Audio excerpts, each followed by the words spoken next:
अभी last class में मैंने तुमको क्या करवाया, कुछ आसान नहीं है। और ये उसके बाद का एक मसला यहाँ क्या है कि सिर्फ ये नहीं कि मुश्किल है और तुम्हें कमरे में बैठकर उस मुश्किल को हल करना है और बहुत मेहनत करना है, भी आसान कुछ नहीं है। सब लोग चले जाओ, मेरे रास्ते में मत आना, मैं काम करूंगा, यहाँ कुछ आसान नहीं है। लेकिन इसके बाद एक और समस्या है भाई साहब, अभी तो रावण है। ऐसा थोड़ी है कि तुम गए सीता के स्वयंवर में, तुमने धनुष तोड़ा है, ले आए दुल्हन, अभी अंकल ने तो आना है। रावण ना होते तो राम भी करोड़ों, जिसे कहते हैं ना 33 करोड़, राम भी 33 करोड़ देवी देवताओं में कहीं खो जाते। रावण जैसे प्रतियोगी तुम्हारे अंदर का राम बाहर लेकर आते हैं, वो तुम्हारी कमियों को बेरहमी से उछालते हैं, तुम्हारा मजाक उड़ाते हैं, अट्टहास करते हैं, खिल्ली उड़ाते हैं। तुमने देखा रावण क्या बेइज्जती करता है क्या? मुझे वो तो तुम थोड़े भक्त आदमी हो इसलिए तुम्हें लगता नहीं है।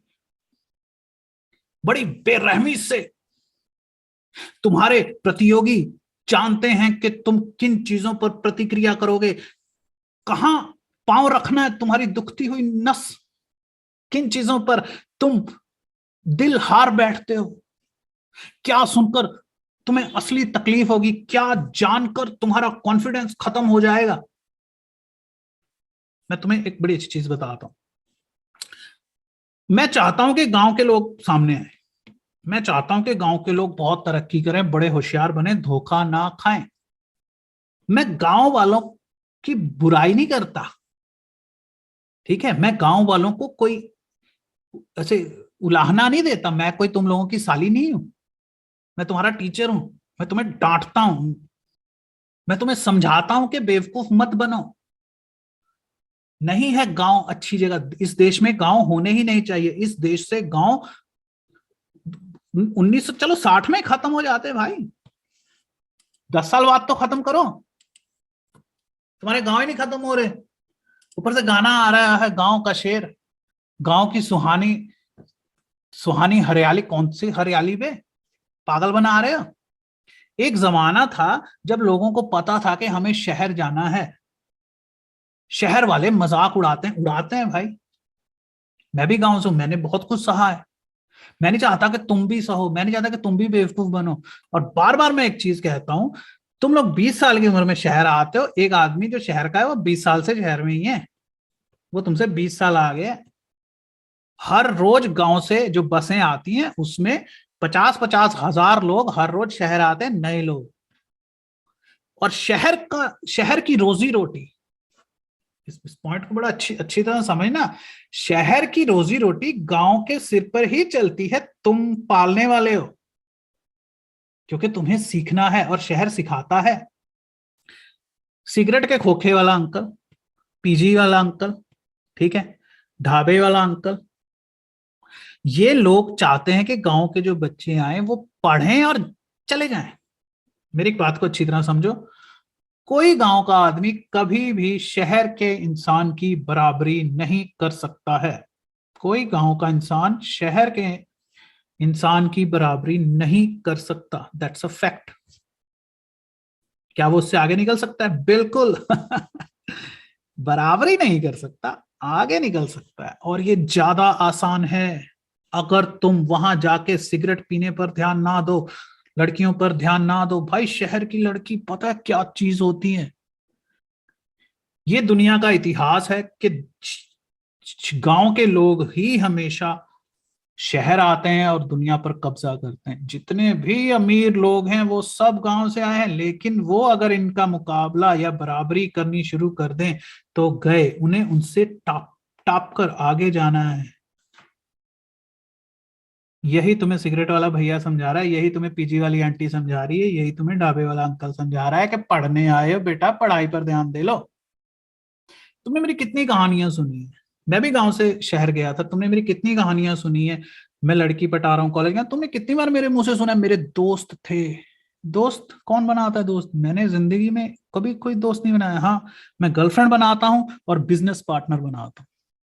शहर में मेरा ध्यान दो चीजों पर होता है, पैसा कमाना और लड़की पटाना, खत्म। मैं चाहता हूं गांव के लोग शहर आए। और जानते हो वो सक्सेसफुल क्यों हो जाते? क्योंकि वो उस वो कुछ ऐसे उस चीजों से वो बच जाते हैं गांव में रहते हुए। वो उस करिश्मा उनके अंदर रहता है, एक चाहत उनके अंदर रहती है, एक एक एक प्रेशर उनके अंदर रहता है कि हम पीछे रह गए हैं, हमें कंपटीशन करना है। ये शहर के लोग कितना मजा करते हैं, कितनी पार्टियां करते हैं और कितने अच्छे कपड़े पहनते हैं, कितना फैशन करते हैं। इनके पास हर चीज पहले आती है, इंटरनेट पहले आता है, टीवी पहले आता है, हर चीज पहले आती है इनके पास। सड़कें इनके पास हैं, लाइट इनकी नहीं जाती। तो वो एक दबाव होता है ना उनके अंदर, तो वो क्या होता है, वो दबाव की वजह से उनको एक उछाल मिल जाता है और वो एकदम आगे निकल जाते हैं। और गलती कौन करता है बताओ मुझे?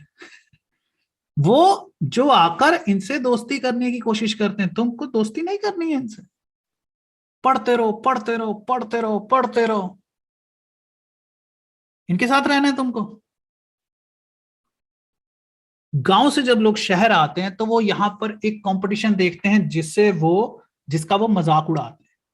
मैंने बहुत पहले कुछ बातें सुनी थी, है ना, ऐसे जोक तुमने सुने होंगे, शहर के लोग तो फोन पे एक दूसरे को गाली दे लेते हैं, हम गांव वाले तो सिर फोड़ के आते हैं। अरे नहीं, वो ज्यादा होशियार हैं, वो गाली इसलिए देते हैं क्योंकि उनको लड़ना ही नहीं है,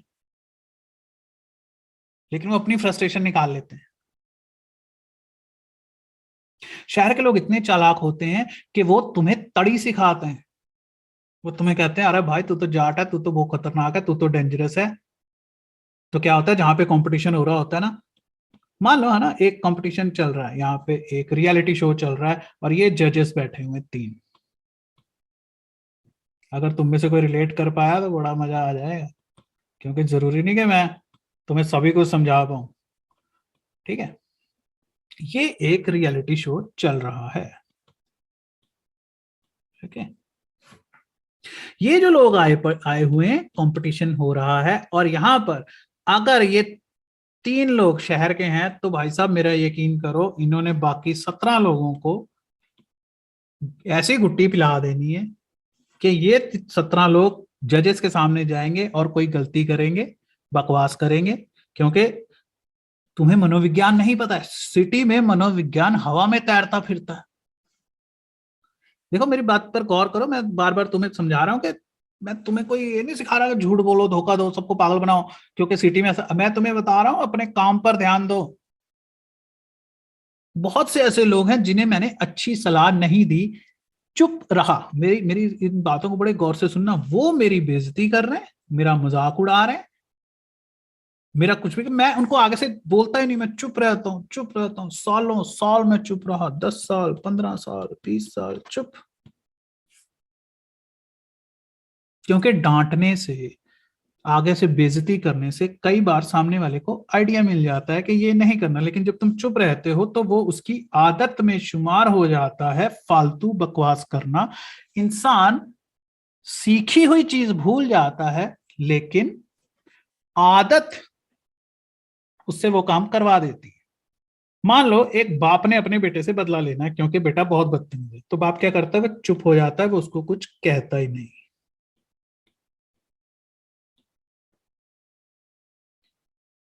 अब क्या होता है, वो बेटा बाहर जाएगा, कोई टीम बनाएगा, बदतमीजी उसकी आदत में शामिल हो चुकी है। बेटा कहीं ना कहीं उम्मीद रखता है कि अगर मैं गलत होऊंगा तो मेरा बाप मुझे टोकेगा। तुम्हारा दोस्त, तुम्हारे जितने दोस्त हैं वो सब कहीं ना कहीं उम्मीद रखते हैं, चाहे वो तुम्हें जलील करते हैं, बेइज्जती करते हैं। मैं प्यार से जलील बेइज्जती करने, मजाक की बात नहीं कर रहा हूँ, वो तुम्हारा पर्सनल मामला है। कुछ लोग होते हैं वो तुम्हारे साथ एक झगड़ा करते हैं जबरदस्त वाला।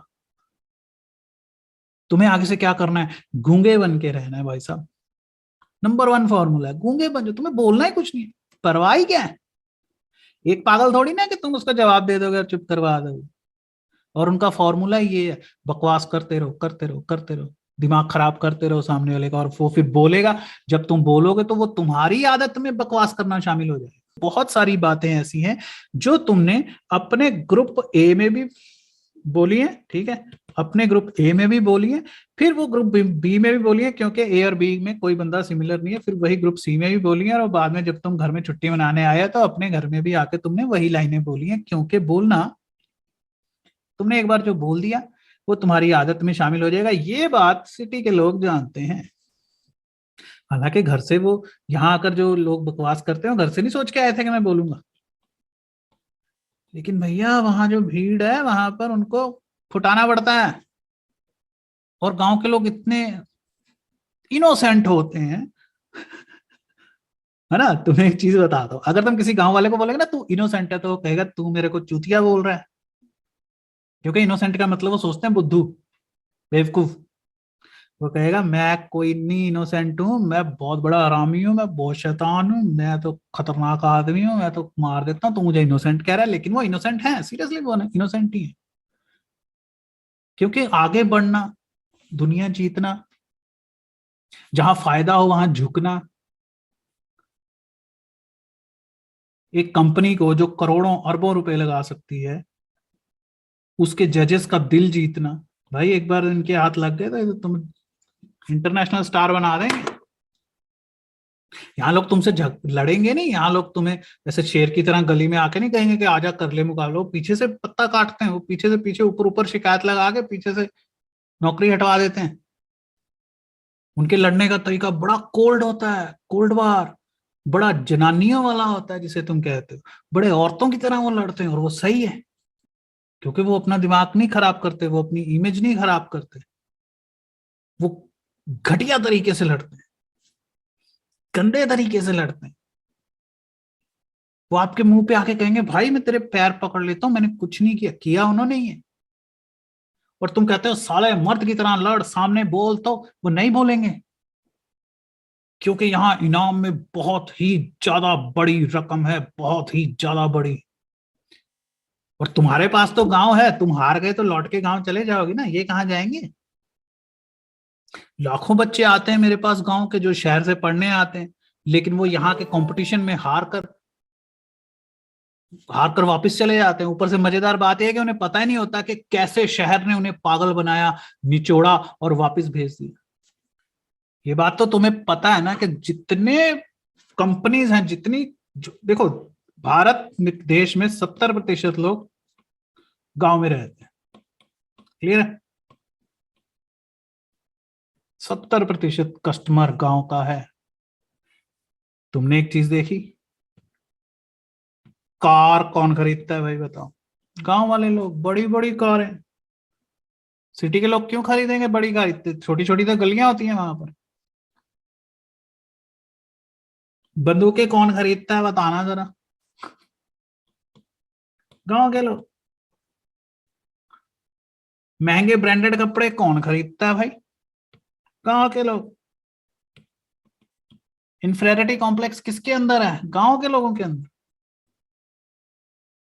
वो असली कस्टमर है, उसको ही, उसी से पैसा कमाना है इन्होंने। कंपटीशन को समझ रहे हो? कंपटीशन बड़ी बड़ी टेढ़ी मेढ़ी चीज है, ऐसे तुम्हारी समझ में नहीं आएगा। मैं हूं जो समझा देता हूं। अब देखते हैं कंपटीशन में कौन नहीं आता है, और चीजें तुम्हें क्लियर होंगी।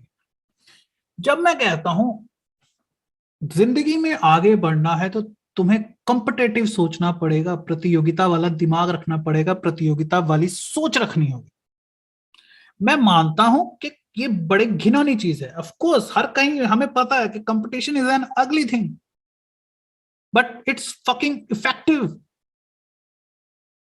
और बहुत बुरी चीज है जब तुम सच में कंपटीशन में आओगे ना। जो तुम, अगर तुम नहीं आए और तुम कहीं किसी ऑफिस में काम करोगे, वहां देखोगे तुम्हारा सीनियर जूनियर तुम्हारे साथ वाला सब तुम्हें निकालने में लगे हुए हैं, सब तुम्हें पागल बना रहे हैं, सब तुम्हें बेवकूफ बना रहे हैं। अगर तुम काम कर रहे हो तो ज्यादा काम करवाएंगे, तुम्हारी मेहनत का क्रेडिट वो ले जाएंगे। तुम सोचोगे चलो थोड़ी देर मुझे बेवकूफ बना लेंगे, फिर मुझे प्रमोशन दे देंगे। वो नहीं देंगे, कभी प्रमोशन नहीं देंगे। कंपटीशन बहुत गंदी चीज है। और मेरे कंपटीशन कहने का मतलब ये नहीं कि तुम अगर मुकाबला करते रहोगे तो एक दिन आगे चले जाओगे। अरे नहीं, अभी तो बहुत कुछ सीखना है कंपटीशन के बाद भी। लेकिन तुम्हें किससे compete नहीं करना? तुम्हें अपने दोस्तों से compete नहीं करना है, अपने मोहल्ले वालों से compete नहीं करना है। तुम्हारा प्रतियोगी तुम्हारा रिश्तेदार नहीं है। जब तुम्हारे अंदर कंपटीशन की भावना होनी चाहिए तो वो बहुत बड़े हाई लेवल पर होनी चाहिए। तुम्हें बड़ा ही बहिर्मुखी होना पड़ेगा। ऐसा नहीं कि जब शाम को तुम गली के नुक्कड़ में इकट्ठे होते हो तो वहां पर जो तुम्हारे दोस्त तुम्हारे साथ चौक में खड़े हैं या बातें कर रहे हैं, उनको तुम बोलोगे सालों तुम हो क्या, मेरे सामने देखो मैं क्या हूँ, या तुम मन में सोचोगे ये मैं इनसे भी आगे निकलो, अरे वो तो है ही नहीं बेचारे, वो तो तुम अभी अंडे से तो बाहर निकलो, मुकाबला कहीं और जाके है। जिस रियलिटी शो की बात मैं कर रहा हूँ यहाँ पर, यहाँ कंपटीशन नहीं है, सिलेक्ट होने के बाद कंपटीशन होता है। यहाँ पर तो सिलेक्शन से पहले का कंपटीशन की बात हो रही है। वो तो छोटा कंपटीशन होगा ना, असली कंपटीशन तो जब जजेस तुम्हें सिलेक्ट कर लेंगे, असली कंपटीशन तो वहां होगा। जैसा मैंने तुम्हें 1 2 3 एक लेक्चर में करवाया ना, लक्ष्मी सिद्धि में 1 2 3 में क्या करवाया, पहले प्रोडक्शन प्रोडक्शन में तुम्हारी, तो वैसे प्रोडक्शन प्रोडक्शन में तुम्हारी हवा निकल जानी है, पसीने निकल जाने हैं, लेकिन जैसे ही तुम्हारा प्रोडक्शन कंप्लीट होता है वो कंपटीशन का मैदान ही चेंज हो जाएगा। फिर सेल्स प्रॉब्लम हो जाएगी, बड़ी बड़ी कंपनियों की आपस में वर्ल्ड वॉर चल रही है, पता नहीं चलता देखने में, वर्ल्ड वॉर चल रहा है। देखो वो क्या सिचुएशन क्रिएट की उन्होंने, कि कोरोना फैल गया, कोई घर से बाहर नहीं निकलेगा, कोई किसी से बात नहीं करेगा, जो चाहिए अमेजोन से मिलेगा तुमको। सारी दुनिया ने अमेजोन, तो इसने तो ट्रिलियन ईयर कंपनी बनना ही था। हम लोग तो मर रहे हैं कंपनी उससे, कोरोना से, और वो लोग है ना मार्स पर घूम रहे हैं जाके, ठीक है। क्या करें, व्यापार होता ही ऐसे। साला गर्दन ही तोड़ दो, पुल ही तोड़ दो, जब लोगों के पास खरीद रोटी नहीं होगी तो वो तुम्हारी बात मानेंगे ना। ये है कंपटीशन। और आने वाले समय में जानते हो क्या होगा, ना कोई प्रधानमंत्री होगा, ना कोई राष्ट्रपति होगा, सिर्फ व्यापारी होंगे। दुनिया के बड़े बड़े व्यापारी क्या करेंगे, देशों को आपस में बांट लेंगे। मान लो एग्जांपल के तौर पे मैं बता दूं आपको कि इंडिया को बिल गेट्स गोद ले लेते हैं, है ना, मान लो ऐसा होगा। ये भविष्य है, मुझे नहीं पता कब होगा। बड़े बड़े व्यापारी देशों को खरीद लेंगे, नाम दिया जाएगा गोद लेना। मान लो इंडिया को बिल गेट गोद ले लेता है, हम मना क्यों करें, हमारी है ही क्या औकात। इंडिया में कभी रीढ़ की हड्डी ऐसी रही ही नहीं है कि कौन हम पर राज कर रहा है, इनको तो कोई परवाह ही नहीं। भारत एक खास तौर पे एक ऐसा देश है जिसकी पूरी ताकत ही सिर्फ जड़ों पर होती है। वो पेड़ के ऊपर ध्यान ही नहीं देता कि ऊपर कौन सा गिद्ध मंडरा रहा है, कौन राज कर रहा है, ऐसा कौन है जो इस पेड़ की खोल में नाग बनकर बैठा हुआ है, और फलों को कौन तोड़ कर लेकर। उनका पूरा ध्यान अपनी जड़ों में रहता है। संस्कृति है, सभ्यता, और हमारे प्यारे राम, यही है सब। ऊपर कोई भी कुछ भी सलाह करता रहे, हमको क्या है? भारत जड़ों में ऐसा खोया है कि ऊपर देखता ही नहीं है कि कौन बॉस बना हुआ है। खैर, होगा क्या, देशों को व्यापारी चलाएंगे। जैसा तुम्हें याद होगा, मैंने अपने मटका गणना के लगभग सभी लेक्चर्स में इस चीज को अच्छी तरह समझाया है कि राजा ही व्यापारी होता है, व्यापारी ही राजा होता है।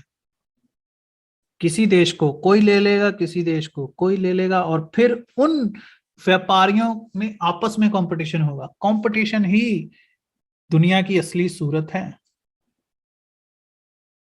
अपने आप को तैयार करो, अपने दिमाग को आदत डालो कॉम्पिटिटिव सोचने की। अपने भाई से कंपटीशन मत करो, अपने मोहल्ले वाले से कंपटीशन मत करो, या जिसने कॉलेज में तुम्हें 2 थप्पड़ मार दिए उससे बदला लेने के लिए मत जियो। वो छोटी सोच है। मैं फिर तुम्हें बताता हूँ, सिटी के बंदे को तुम 4 थप्पड़ मार दो, वो तुम्हें बदला लेगा नहीं, वो फिर पढ़ने लग पड़ेगा थप्पड़ खा के भी। क्योंकि उसको तुमसे क्या लेना है, वो जानता है मेरी नौकरी लग गई, मैं आईएएस बन गया तो उड़ गया, यहाँ किसको बदले लेने हैं, थप्पड़ वप्पड़ पढ़ते रहते हैं। जो खुद नहीं पढ़ पाए, जो खुद कुछ नहीं कर पाए, उनके अंदर एक ग्लानि होती है, घृणा होती है, गुस्सा होता है। एक चीज जो सबसे खतरनाक है, जो सच में सबसे खतरनाक है, वो ये कि खतरनाक नहीं लग रही। ये जो ऊपर की परत है ना, इसने अंदर के तूफान को और गंदगी को छुपा रखा है।